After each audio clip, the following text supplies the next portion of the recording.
అహ్మదాబాద్ విమాన ప్రమాదం జరిగి ఇన్ని రోజులవుతున్నా ప్రమాదానికి గల కారణాలు మాత్రం బయటపడలేదు. ఇప్పుడు నమ్మకం అంతా బ్లాక్ బాక్స్ పైనే ఉంది. అదేమో ప్రమాదంలో ఘోరంగా డ్యామేజ్ కావడంతో దాన్ని కనీసం తెరిచే పరిస్థితులు లేవు. అందుకు దాన్ని ఓపెన్ చేసి డేటా రిట్రీవ్ చేయడానికి అమెరికాకు బాక్స్ ని పంపించడం జరిగింది. అది ఓపెన్ అయితే కానీ అసలు ప్రమాదానికి కారణాలు ఏంటనే సమాచారం బయటకు వచ్చే ఛాన్స్ లేదు. అయితే టెక్నికల్ కారణాలు లేకపోతే పైలట్ తప్పిదం, అదేవిధంగా రాంగ్ టేకింగ్ కారణంగా విమానం కుప్పకూలి ఉండొచ్చనే అనుమానాలు రేకెత్తుతున్నాయి. ఈ నేపథ్యంలో ఒక ఎలుక గురించి చర్చ ప్రారంభమైంది. విమానంలో ఎలుకేంటి అనుకుంటున్నారా?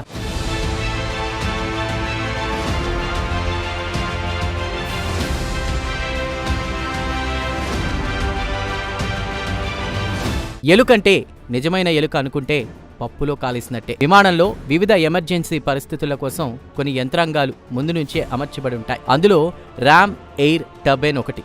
దీన్నే ర్యాట్ అని అంటారు. ఫ్లైట్లో ఎలక్ట్రికల్ సిస్టమ్ విఫలమైనప్పుడు, హైడ్రాలిక్ సిస్టమ్ ఫెయిల్ అయినప్పుడు లేదా 2 ఇంజన్లు పనిచేయనప్పుడు ఈ పరికరం విమానం దిగువ భాగం నుంచి బయటకు వస్తుంది. అటువంటి పరిస్థితుల్లో ఇది రేడియోతో సహా విమానానికి అవసరమైన నియంత్రణలు పనిచేసేలా చేస్తుంది. అయితే దీనివల్ల విమానం పైకి మాత్రం వెళ్లదు. దీంతో దీన్ని స్మాల్ ప్రొపెల్లర్లా మాత్రమే భావించవచ్చు.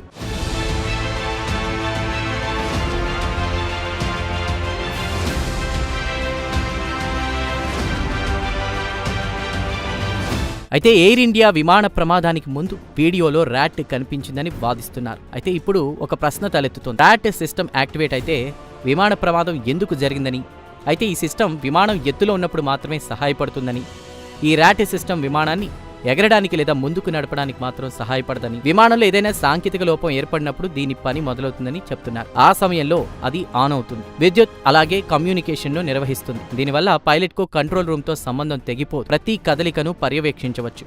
దీంతో విమానం కాస్త ఎత్తుకు ఎగురుంటే ఇంత ప్రమాదం జరిగి ఉండేది కాదని నిపుణులు భావిస్తున్నారు.